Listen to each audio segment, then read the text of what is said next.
X-Play. Toilet humor goes mainstream in Neighbors from Hell. We play with controllers and get up and dance. It's Tiger Woods PGA Tour 2004. Shake it, baby. It's game time.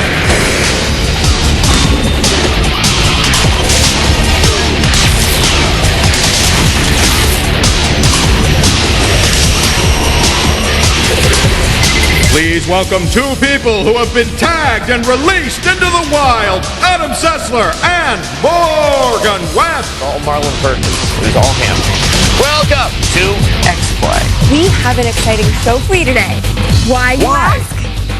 You ask why? And I have a reason. We have a preview of Rainbow Six 3 for the Xbox. Yay! Yay! We also have the hotly anticipated 2004 installment of the Tiger Woods PGA game. This is perhaps the best golf sim out there. Plus, we have a strategy game where you get to play as God or Satan. Good tough choices there. And due to the flood of email we've gotten about it, we're showing a little something, a tiny little something that we picked up at the Tokyo Game Show. We're going to show that just one more time. Now, some of you know what we're talking about. And if you don't, well, we'll show it to you later. So don't worry, we'll find out. Plus, Morgan is going to check out all those peripherals with the air cooling and the new designs and the goop. And the stuff. None of them came with the goop. Okay, but first, a game that you must be a complete jerk to win. Here's our review of the appropriately titled Neighbors from Hell.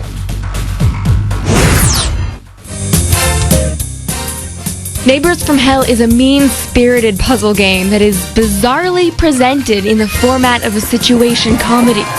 You enter the neighbor's house, greet your adoring fans in the audience, then go from room to room setting up practical jokes, booby-trapping the neighbor's belongings, and committing random acts of vandalism. The game itself is simple and played with only the mouse. You search for and explore clickable points, and use the items you find in combination with the environment to create misery and havoc. Here, I'm taking an egg from the fridge and stick it in the microwave to create a terrible mess. Not that I'm giving you any ideas for practical jokes, though I have to admit I may have gotten a couple.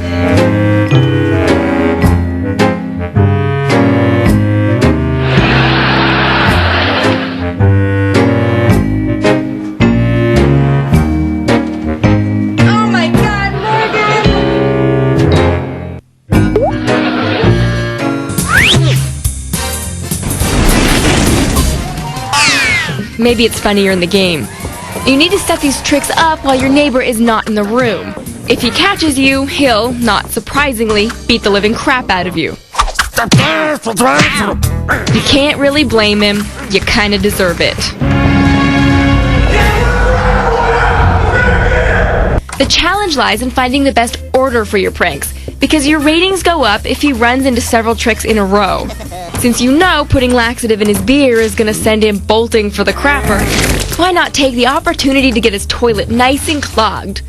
Despite the hilarity of replacing someone's candy with toxic bath beads, there are some problems with the game. The neighbor's routine can be overly predictable, and there's often only one right way to solve the levels. And the game is short. If it lasts you more than half a day, you're in luck. Since you're under pressure to constantly lay the next trick and get out of the room, you'll rarely have a chance to see the satisfying results of your labors. Isn't this the whole point of the game? You can set the camera to scroll to the action each time your neighbor falls into a trap, but when you're timing your actions to the second, there's often no time to revel in his misery. Neighbors from Hell definitely has some challenging puzzle-solving action. But its galling brevity combined with the inability to actually watch the results of your tricks make it a one-shot deal at best with little replay value, except perhaps in real life. We give Neighbors from Hell a tricksy 2 out of 5. I actually enjoyed Neighbors from Hell. Really? Well, it's really short. It's really short, but it's kind of fun, and I didn't find it so mean-spirited because it's cartoon people. I did feel kind of bad for the neighbor. He just seemed like some poor, nice, old, lonely man. You're breaking into his house and destroying everything he holds dear. Well, he's It's a little alone, weird. so he must have done something wrong. Oh, that's right. Of course, How do you Morgan explain must have that? liked the game because you routinely hit me, torture me, hurt me, wound me on television. So, of Shut course, up. this is it. Hey, Okay, speaking of hell, our next game is called Heaven and Hell. that is the worst transition ever. Don't make me hit you again. Okay, so it's a strategy game where you play a good or evil god. Kind of like Populous or Black and White or even Pikmin. Only those games are much better. Here's our review of Heaven and Hell. I'm a god. I'm a god. You tiny dudes are dead. I float weightlessly above you, angry, disdainful of all you pathetic acts. Beware my wrath, worthless refuse of my making. Driving Jesuits. What happened? Am I supposed to feel all-powerful over this ant farm? Heaven and Hell, Live and Let Die, has very little to do with anything in its title. It should be called Tiny Clunky Light-Colored Dudes Commingling with Little Clunky Tabasco-Colored Guys. As the Celestial CEO, you'll appoint an ambassador of your vision to roam around a mind-numbingly boring game space bringing religion to the masses. Which, as history tells us, leads to nothing but trouble. In the gamer's case, this will only lead to tedium. Conversion is based on a series of very simple routines. You blow into town, cast a vision of an angel, follow it up with a scoop of rainbow, and then preach to them until they're buying whatever it is that you're selling. Should you decide to play a nice deity, your sermon-slinging prophet's name is Baptismon. Baptismon is a lousy name for a prophet. I'm sorry. His evil counterpart is Baptismael, the Baptist. Yes, that too is a lame name with very little divine intervention in the imagination department. Other prophets spring to your side in later levels. Their unique contributions are hard to see. Hey, what's going on down there? The Enforcer class is known as Beat Up Oban. His evil counterpart is known as Beat Up Male and has this slick little spell called Heavy Metal where he drives his troops' fury with sheets of chunky guitar chords. Another odd feature of the Enforcer class is their conversion by the sword mentality. Basically, the soldiers enter a town and just start randomly whooping the Jesus out of unsuspecting townfolk until they see the righteousness of your words. Why would the good guys do this? So, you're probably thinking, there must be some cool fighting elements in this game, and why wouldn't you? It's supposed to be an epic struggle between good and evil. Forget about it. This is about as Armageddon as it gets, folks. Evil seems to really have the dark, groovy encampment you'll want to visit at Burning Man next year. Cool evil sounds, dancing fire demon, leg of locust, you get the picture. The good side just seems like something out of a kid's picture book in the dentist's office. This game will feel like a long sermon delivered through a Stephen Hawking voice box. Good in theory, but the ride's just too damn long. We give it a 2 out of 5. Okay, so it's mostly hell. Oh, yeah. Yeah, save your money, strategy fans. If you want a decent game with sort of the god concept going on, try Black and White. And if you're a console who wants to play a strategy game with an easy interface, try Pikmin. You get to order all those cute little aliens around. Those like plants. They're like, ooh. Oh, you're a cool little alien, aren't you? You're just like Mork. Nanu, nanu. Coming up, golfers shake their groove bang. In Tiger Woods 2004.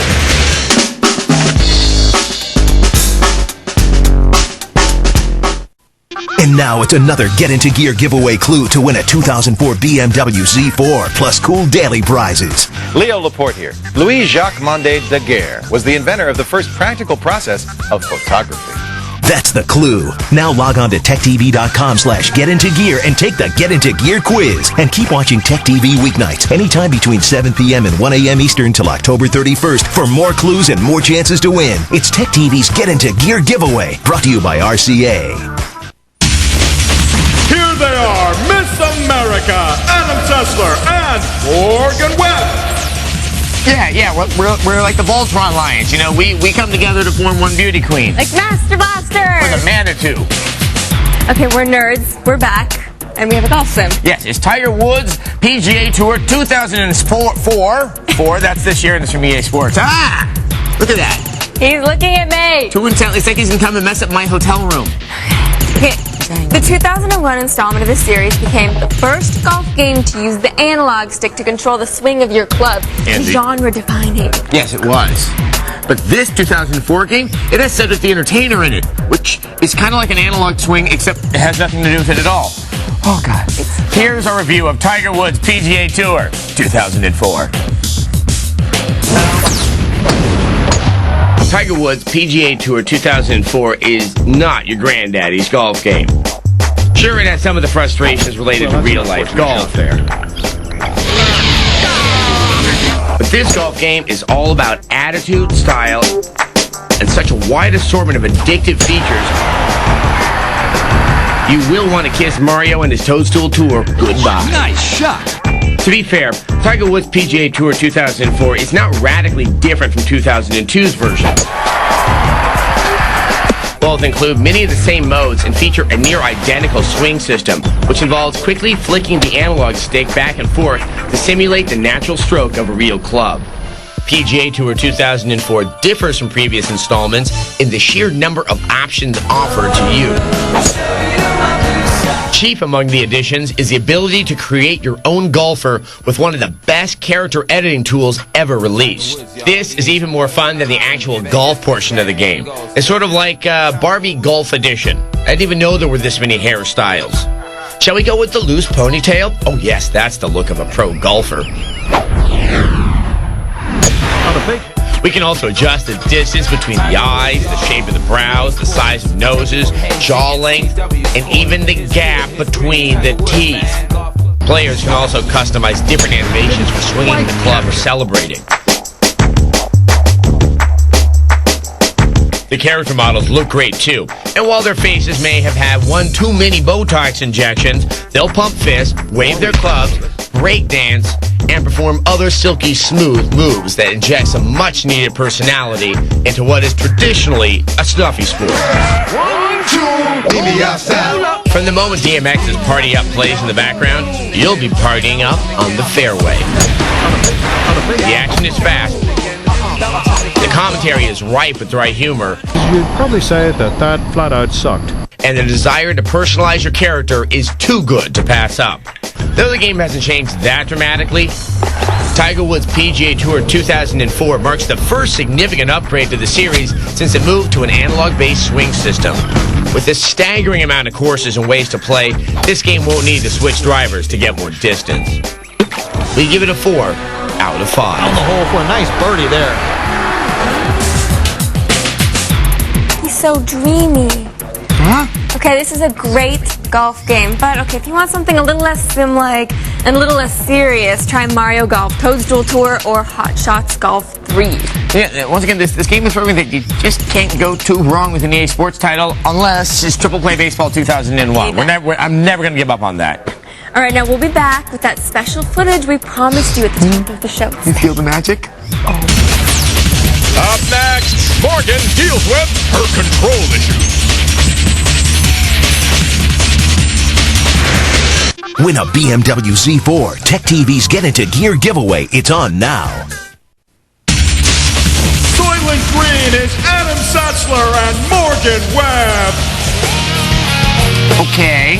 Welcome back. You know what pisses me off? Whoa, yeah, what?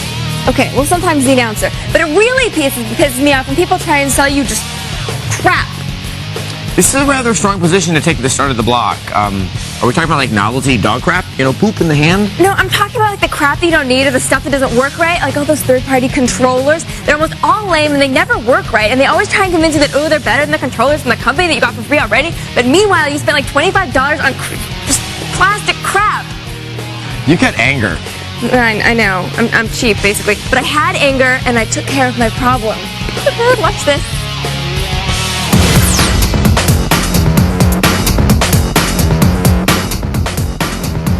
When you buy a console, you get controllers for free. So why do other companies try and sell you their controllers? Take the Nostromo by Belkin. It's supposed to be more comfortable than other controllers. But really, what the hell is going on here?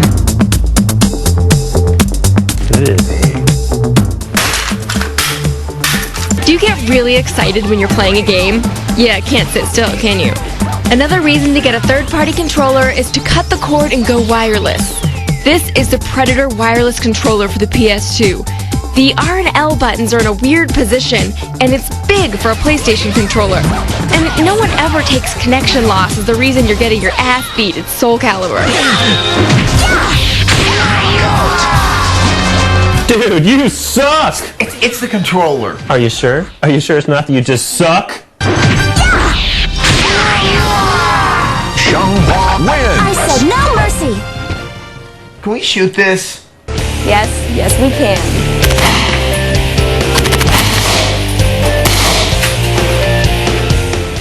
Now, the wireless controllers we like are from Logitech for the Xbox and the PS2, and for the GameCube, look no further than Nintendo's own Wavebird. It gets pretty stressful, doesn't it? You're being super sneaky in Splinter Cell, your nerves are shot, and your palms are so sweaty they're dripping into your shoes. So you think, hey, I'm gonna get an air-conditioned controller. So you go and you pick up Nyko's Airflow for your Xbox. And your hands do seem to be cooler, but it feels cheaply made, and the buttons aren't as responsive, and no one ever believes it's the controller. Hey, you remember that time I said you suck? Yeah. Well, you still suck. Yeah, you're better off just getting a rag and wiping yourself off.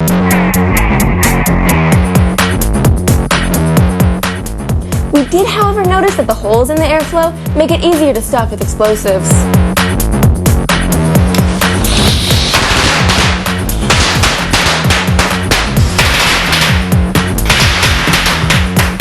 So the controllers aren't so good for playing games, but they are good for stress release.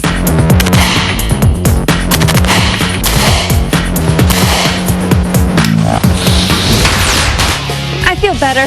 Yeah, I need to stress again, it really was the controller that was behind my issues playing the game. You know, for once, I actually believe you. Oh, you know what we forgot to do? We forgot to tell the kids at home that haven't figured out that fireworks are dangerous. Okay, please don't do that at home. Just because we're stupid doesn't really mean that you have to be. Right, you don't have to be stupid. Okay, a couple of weeks ago, we gave you a sneak preview of something that we got to see at the Tokyo Game Show, and many of you got so excited that we showed it to you that you wet your pants. Don't send them to us, we believe you. You wet your pants. Yeah, so then the rest of you emailed us going, show it again, show it again, show it again. We want to wet our pants. Yeah, incontinence is fun. So here's a hint. It's an upcoming DVD sequel to a best-selling game. Okay, so show it again. We hear you. Here it is. It is very cool. One more time. Final Fantasy VII Advent Children. もう何も起こらないと思っていたのに。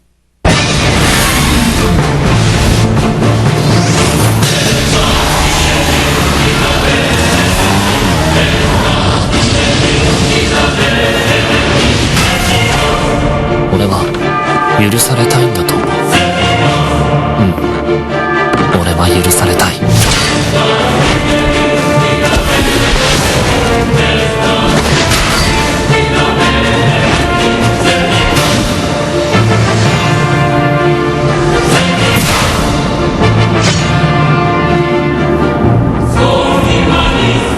お前の分まで生きよ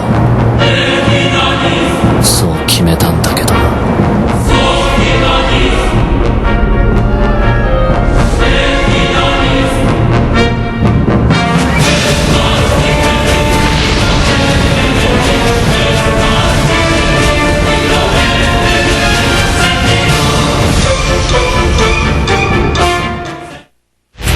It looks like just as amazing the second time. It's really beautiful.